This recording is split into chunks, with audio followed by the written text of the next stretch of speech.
We are making a start with some big news that's breaking this minute, coming in from the MEA, which has now issued a statement on NSA Ajit Doval and the Chinese State Councillor and Minister of Foreign Affairs Wang Li telephone conversation that took place yesterday. In fact, they had a frank and in-depth exchange of views on the recent developments in the western sector of the India-China border areas. In this regard, they further agreed that both the sides should complete the ongoing disengagement process along the line of actual control expeditiously. The two sides should also ensure a phased and stepwise de-escalation in the India-China border areas.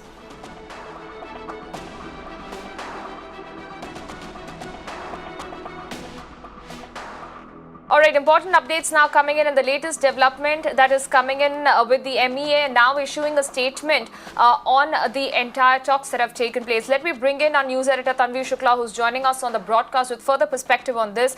Tanvi, what do you make of the statement that has now come in from the MEA? Does this mean that we're looking at all of those talks that have been going on for the past several days as being now conclusive and going in the right direction?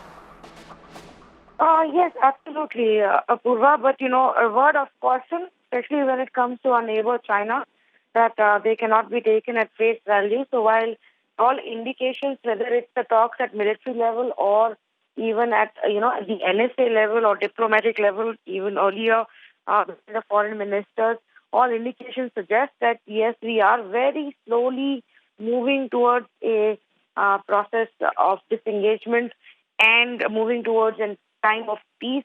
But even the, army sources would say that let's wait and watch. They have begun the withdrawal process, but we have to wait and watch. Similarly, when it comes to even what the conversations that Mr. Doval, our national security advisor, has had with Wang Yi, the foreign minister of China, while both have agreed largely on, respecting the line of actual control, on disengagement and gradually, working towards peace, it remains to be seen how it is done. Because a lot of it will depend on China withdrawing its troops to the point where we were, say, before May. Because India is very firm that we want to go back to the status quo situation, the way it was before China began all these transgressions. So whether or not the Chinese actually accept that and withdraw to that extent remains to be seen. Let's not forget that even as these talks go on and we get assurances from the Chinese that they are going to withdraw, at other points, on other issues, China continues to target India, to provoke India. They've now opened a new front as far as Bhutan and the boundary issue there is concerned. So all of those things also have to be kept in mind. But it is significant that the National Security Advisor himself spoke to the Foreign Minister yesterday, and the statement also says that they have agreed to continue the talks at this level. So you can expect more of these conversations on a one-on-one senior government level. Apurva?